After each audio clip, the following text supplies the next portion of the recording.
Welcome to BoxoPROJECTS and to this open studio for Kelly Berg, who's been in residence for the last 4 weeks. So look forward to sharing the work and sharing Kelly's talk with you in just a moment. Before we get started, I just wanted to acknowledge that BoxoPROJECTS is located on the traditional homelands of the Chemehuevi, Serrano, and Cahuilla people who've stewarded it through the generations. And we invite our viewers at home to consider the land that they are located on. Thank you. So thank you for being here. So as I said, Kelly has been here for 4 weeks, working very hard, as you'll see. I was very excited when we got talking initially. I've been following Kelly's work for a while, and we've known each other on the art scene in LA and Palm Springs for some time. But it was great to hear of her idea to sort of move forward into a new realm and take a risk and do something new, which is often what we feature here at BoxoPROJECTS. And it's a whole new body of work based on a previous body of work finally manifested physically. But so to tell you more about it, I'll turn it over to Kelly. And again, thank her for all her work. Thanks to everybody for coming today and also tuning into the Zoom. And thank you so much to BoxoPROJECTS, Bernard and Amy for all of your hard work and for having me here. And also thank you to the Frederick R. Weissman Art Foundation for their support of my project. This residency has been a really unique opportunity for me to expand my studio practice. I was creating these paintings of pyramids rising up from rifts in the earth. And to me, when I came up with the imagery originally, it was a very kind of intuitive image for me. And to me, it kind of symbolized not only like geologic volcanic energy kind of represented in the pyramid volcano-like form, but also something new and kind of very positive, powerful, rising up from like a rift that caused destruction, darkness. I work a lot with the subject matter of volcanoes and natural disasters. And, I think a lot about the life cycle of a volcano, how it creates this eruption and it can be devastating and, the lava covers up land. But then at the end, there is this kind of rebirth of new land and kind of a new beginning. And so that really kind of informs my imagery. And for this project, what I wanted to do was take the physical form of the pyramid and actually bring it into the environment that inspired me. And I've long been just super inspired by national parks and general geologic places.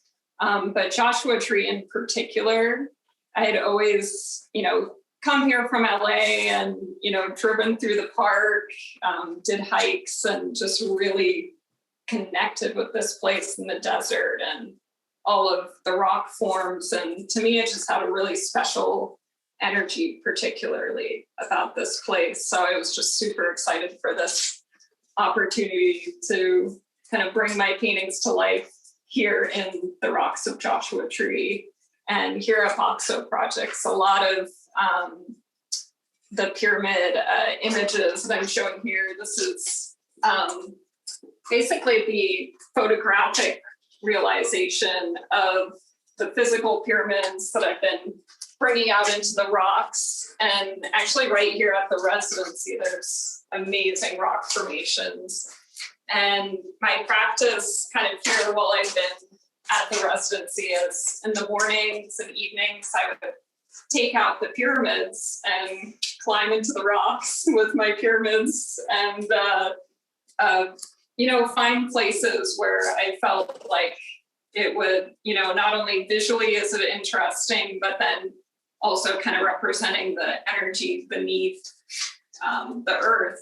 And really the rocks here were formed by an ancient process of all of these different types of rocks kind of rising up from this volcanic activity and shifts in the plates, and the San Andreas Fault nearby. So kind of thinking about all of that, I would place the pyramids in this environment.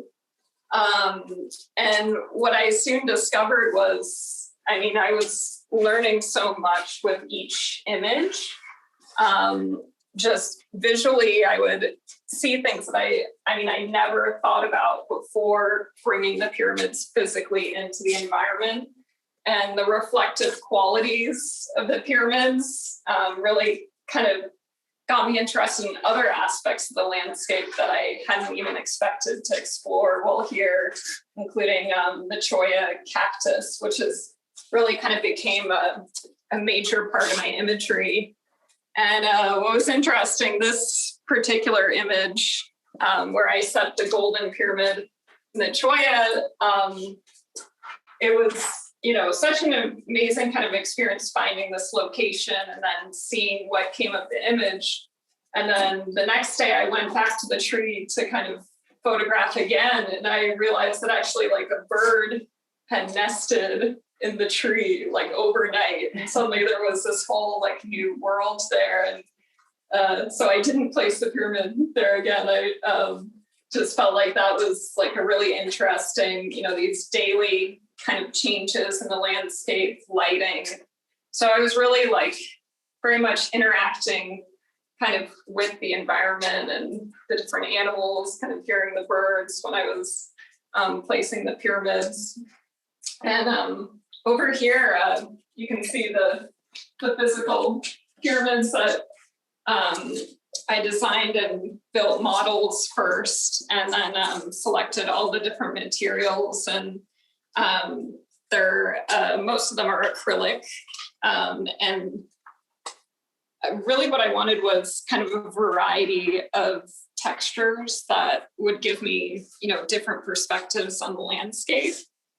And the mirror pyramids really got me thinking about even like the composition in my paintings in a new way. So I kind of brought, what was amazing to me was actually, I thought the pyramids would seem out of place in the landscape, like maybe with the materials and everything, but they really actually blended right in with, the geological forms. There was a lot more geometry than I had ever realized. And so kind of these, I was experimenting with the different forms, different colors.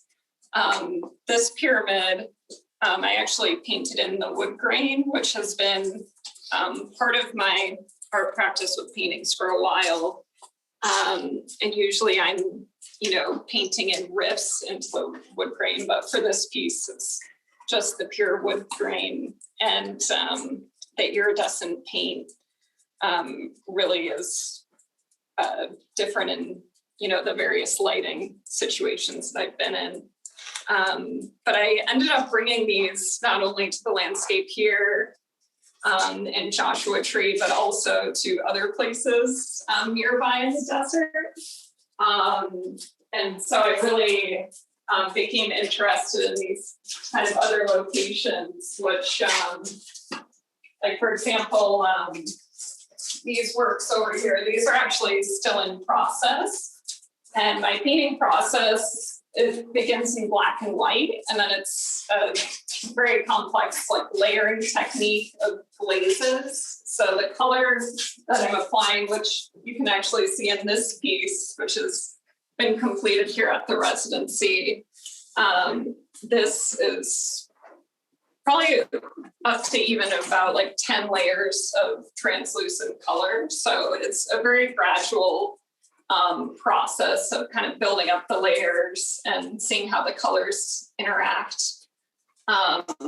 So these pieces are in the black and white form for now, but this is kind of what the finished technique looks like.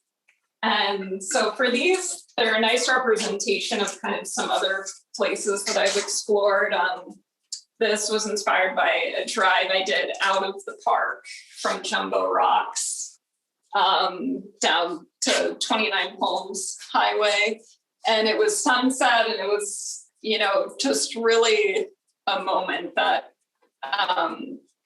definitely, you know, could feel the quiet of the desert, you know, just driving through. I've really kind of enjoyed those moments of different lighting. And then this is Giant Rock, which Amy showed me.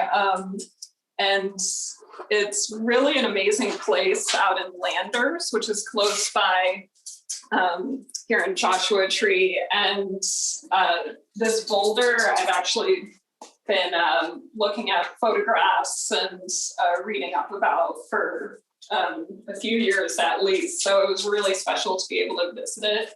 And it's the largest freestanding boulder like in the US. And so I think for me, you know, being a teacher of rocks, it was important going there. And I brought one of my pyramids. So this painting really developed out of my experience there.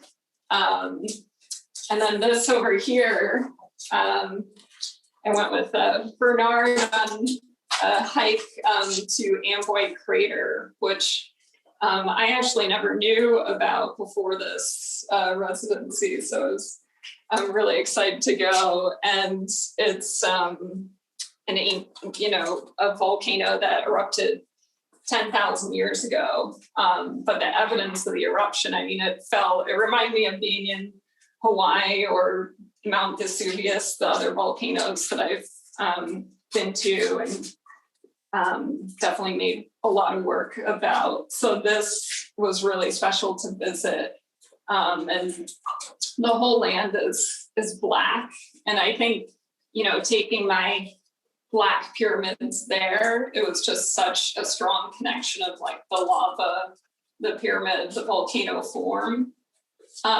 So again, I really, with my paintings, they've kind of evolved in this way of taking the landscape and then introducing this kind of way of breaking up the composition geometrically, which I had actually done in past series, but it really came back in a big way here. And I think that is the specific influence of the desert and being here, seeing the pyramids physically in these places that I've been painting about for years. And then also, it's not here, but I did a metal pyramid, which I actually drew on. And the drawing technique that I use, it's almost like my own visual language, which is definitely inspired by, you know, kind of thinking about hieroglyphics. And I did actually have the chance to visit Egypt, visit the Great Pyramids. So that, again, that experience from 2008 is still very kind of like fresh in my mind with these works. So I think about kind of all aspects of the pyramid, just ancient civilizations who have used it as a form for thousands of years. And so the one here, I actually was able to physically realize a whole series of paintings where I did pyramids inside of caves. And so it's actually installed here inside a cave. And it was an amazing experience placing it there in the cave and just seeing the lighting, you know, seeing kind of really my paintings come to life before my eyes. So that was a really cool experience. And, you know, I think of it too as they're almost like someone can enter the cave, interact with the pyramid, but also just give them a space to kind of be quiet with nature. And I think that kind of brings me back to really like what this work is about. It's just my love of nature and just building that connection. I think, you know, as humans, we can kind of get like separated from nature, but I'm all really about like going back to nature, like incorporating it on a daily basis, just that connection. I think, you know, no matter what we do, we're so connected to the land, the earth. And so I really kind of wanted that to come through in this series. Great. Yeah. Well, thank you. It's been wonderful seeing, you know.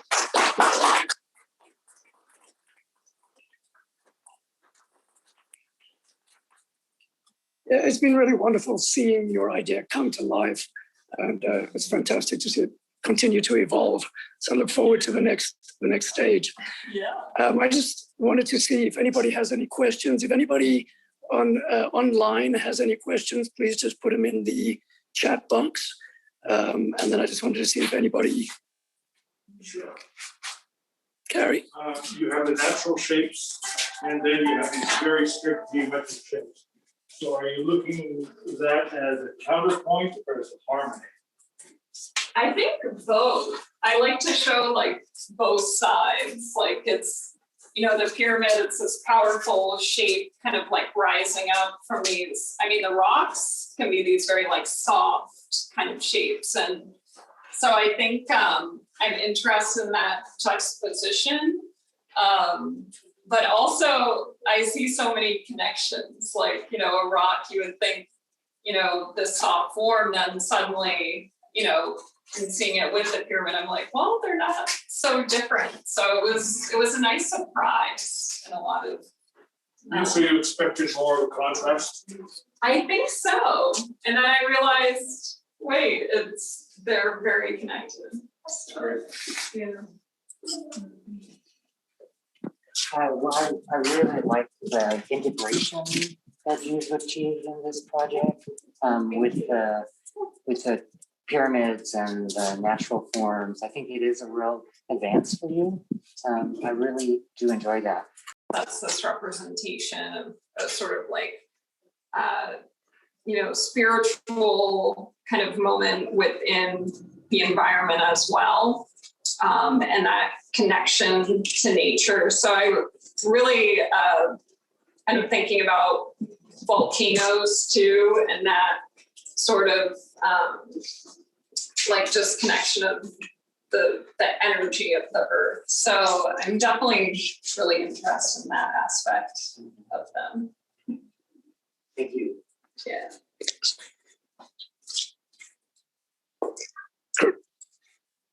Great. Well, thank you very much. Thanks to everybody for being here. And thanks, Kelly, just for the work and the talk.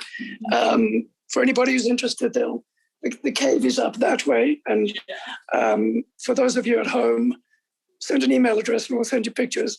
But thank you very much. Thanks for joining us. And we look forward to the next chapter. Thanks. Thank you.